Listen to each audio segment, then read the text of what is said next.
gelo no copo, piscando a fachada. Gatinha rebola na vibe acelerada. No Prada, no Prada. So, good morning everyone. So, narito na para mag-interview ka ng 3 persons. So, kan sa bata, adong sa dagko. Bali 9 paubos o 10 pata. Pakuan. 10 to 40. Then 40 to pataas na. So, let's go. Magsugod na tayo interview guys. Good morning everyone. I have here my interviewee. So, dong kaya ko pala ila sa kagawin sa camera. I'm 9 years old. My name is Chuchay. Nakoy basa ko nga story doon niya. Kayo na sabot, minawag tarong ha. Kay after na kay answer ang 2 questions. In Europe, a woman was near death from cancer. One drug might save her, a form of radium that a druggist in the same town had recently discovered. The druggist was charging $2,000, 10 times what the drug cost him to make. The sick woman's husband, Hines, went to everyone he knew to borrow the money, but he could not. But he could only get together about half of what it cost. He told the druggist that his wife was dying and asked him to sell it cheaper or let him to sell it cheaper or let him pay later. But the druggist said no.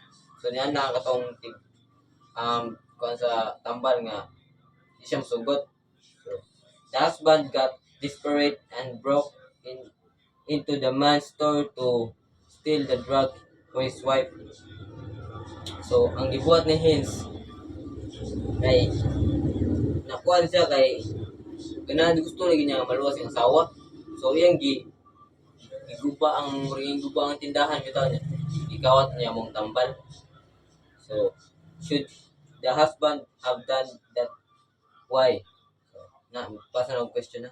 First question. Should he steal the drug? Why or why not? So, kambisahin ko na. Dapat maging kawato ni Hines ang tambal ngano dili. Dili kay sayop man na yung buwan. Sayop niya. Sabay ka pa na. Sayop niya. Kuan man. Awa, kanang yung asawa is na-cancer siya.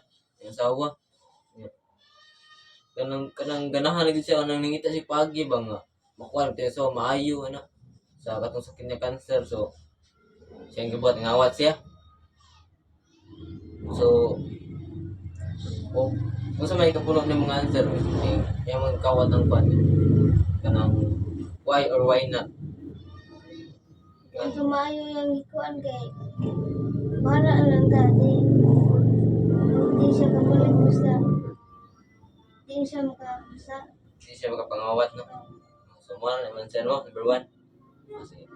So bata, next question, number 2. If Vince doesn't love his wife, he should steal the drug for her. Why or why not? Yan sa'yo ko.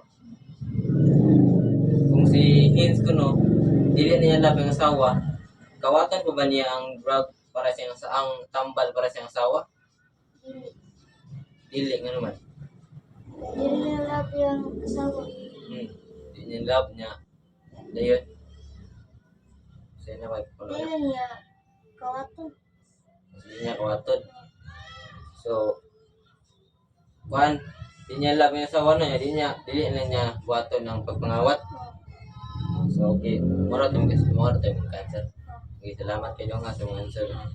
So, mara to yung answer guys. Bye-bye.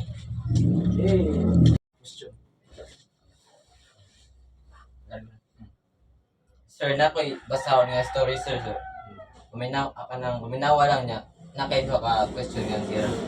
So, in Europe, a woman was near death from cancer.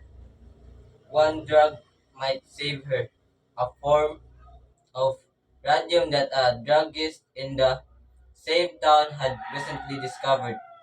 The druggist was charging 2,000, 10 times what the drug cost him to make. The sick woman's husband, Hinz, went to everyone he knew to borrow the money, but he could only get together about half of what it cost. He told the druggist that his wife was dying and asked him to sell it cheaper and or let him to sell it cheaper or let him pay later. But the druggist said no. The husband got desperate and broke in the man's store to steal the drug for his wife. Should the husband have done that? Why? So muna yung ang questions rin kasano. Should he steal the drug? Why or why not? Para sa ako dapat na jud nga iyang gikawat ang tambal para sa iyang asawa. Ngano? Okay. Para sa kuha kung kato na lang jud ang tambal nga brag kay bitong kato ra gid tambala makasave sa asawa ba. Dapat na akong kawaton balag na aylo, natay lo nga gisunod, natay balag mapriso ko kay para sa kuha mas dako pag value ang life sa akong asawa isa sa value sa law. Kay yung para na ako good magunsa man nga kanang musunod ko sa law pero ang kinabuhi sa asawa kay kuan man mamatay man siya. Kana bitong kibaw ka nga nagi pamaagi nga mabuhi mong asawa, kibaw ka nga naitambal nga mabuhi imong asawa pero kibaw ka nga bisag dili mayo nga kawaton jud nimo kibaw ka kung mo jud makaluwas possible sa imong asawa. Ako gimbuhaton gid kay lain mangayo mabuhi kas usa ka kinabuhi nga kibaw jud ka nga makaluwas sa tayo wala nimo buhata. Kaya kung para sa kuha gid mas maayo gid nga ako lang tong kawaton kay dili man ako kaya mabuhi nga kanang di na ako kaya mabuhi ba nga kanang nga makatabang taos kinabuhi sa asawa ba pero wala gyapon ako buhata kay kung musulti tag panalitan ako tong gikawat gid. Yan na priso ko. Balag mapriso ko basta buhi na ako asawa kay balag palitan kanang wala ko sing kiliran naaman sa ang iyang mga mama, na iyang lola, iyang mga auntie, igsuon or possible mga pagumangkon niya man na may makapangod nagi makabantay siya ba. Balag na priso nako ang importante natagaan ako ang asawa sa tambal nga possible nga makaluwas niya balag na priso nako nanggapon ko ikanang murag tao nga i-assign ba pwede makabantay niya pwede iyang mga isuon baron igagaw. So para sa kuwagin ako yung kwaon ako yung kawato ng tambal kay mas i-value pa na ako ang life sa asawa kaysa sa mga mga law bitaw mga law or sa mga batas dira. So mo na ang answer ana question. Yes sir. So kaduhang pangutan na. If Hinz doesn't love his wife, should he steal the drug for her? Why or why not? So kung dili love ni kuan should he still kung dili niya love kawaton ba niya tambal nganong di o nganong o para sa kuha murag kuan na kung dili niya love murag kawaton feel ako murag iya gapon kawaton kay kita man jud bisan nag wala antay gugma sa tao napam gapon tay konsensya gud. Natay konsensya ba? Bisan nagwalaan mo gilove ang tao ya, natay konsensya dili bisag dili nimo love ang tao, di man nimo siya gusto makita nga kung nasa peligro. Bisan di mo love ang tao, na nga po may mga kaagi gud ya. Dili nimo kaya nga una-unaon ba nga kanang imo ra pasagdan nga mamatay, imo ra pasagdan nga maato sa peligro mo nang para sa kuha, bisa magdili na love ni Hinsburg, iya ka pong i-save yung asawa kay dili na lang about sa love ba kaya wala dili niya love about lang siguro sa pag salba sa kinabuhi ang nagid mo lagi siguro mo na ang answer. So salamat kay sa manindot mga answer sir. So, mara to. Tama sir. So, good morning everyone.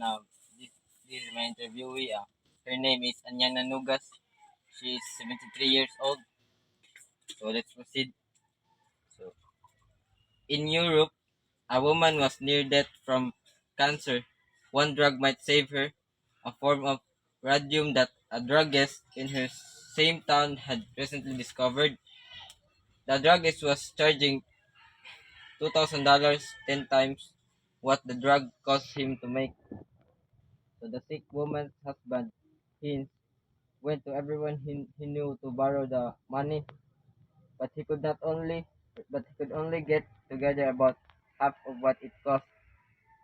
He told the druggist that his wife was dying and asked him to sell it cheaper or let him to sell it cheaper or let him pay later. But the druggist said no. The husband got desperate and broke into the man's store to steal the drug for his wife. Should the husband have done what that? Why? So I read the question now. Should he steal the drug? Why or why not? So dapat bigay ng kawaton niya ang tambal or oo or dili. Ang kawaton na lang kay tinarong bitaw siya kawaton na lang kay tungod sa kaayuhan sa iyang asawa. Kawaton na niya. Kawaton. So kada ang question ay if Hines doesn't love his wife, should he steal the drug for her? Why or why not? O si Hines di niya love yung asawa, dapat ba niyang kawaton ng tambal para sa asawa? Why or why not? Kawaton gihapon kay tungod sa kaluoy sa niya sa iyang katong iyang asawa. Kaluoy na niya. Kaluoy. So maro tayo mong kanan na. Answer so kinata. So maro tayong answer guys. Salamat. So good morning everyone. So ang tubag sa atong kuan day ang tubag sa first nga person nga atong interview is nabilong siya sa kuan pre-conventional morality level 1 nya stage 1. Kaya ang giingon mo dito nga kay kuan ko no nang sayop lagi daw ang pagpangawat nya sayop mo pangawat din makasa usasad ko pasa sa Ginoo na mo tayong gingon. Then punishment and obedience orientation. Children believe the rules and fixed and must be obeyed to the letter. Morality is external to the self. So kanang kung nabilang siya sa ano pre-conventional morality kay iya bitang tubag is kay bawo na siya ba nga sayop kay si kita kay bawo nga sayop dyan na kay bawo na siya nga unsay punishment bitaw na nga sa mga rules bitaw kay bawo siya mo obey sa rules ba. So maro tayong tubag. So guys sa next pod nga kuan guys nga sa next person nga atong gi-interview is sa next ato person kay same ra jud sila og kanang kuan bitaw same ra sila og nang explanation ba rason mga ilang kawaton lang maong tambal kay tungod lagi nga para lang maluwas niya ang asawa. Parehas sila sa kuan silang duha nang parehas sa rason ba niya nabilong sila sa kuan guys sa level 3 post conventional morality stage 6 universal principles. People develop their own principles of morality even if they conflict with society's laws. This principle must be applied to everyone individual equally. So murag kanang wala ni disobey bitaw sila sa rules bitaw ang mga law ba kay wala sa intuman kay tungod ana gusto man la maluwas ng asawa so nangawat lang jud sila. Ang rason mangawat lang jud sila kay para sa lang asawa nga maluwas ba. So ning kuan sila ning wala sila intuman sa rules ba ito. So maro to ilang gi tubag. Salamat.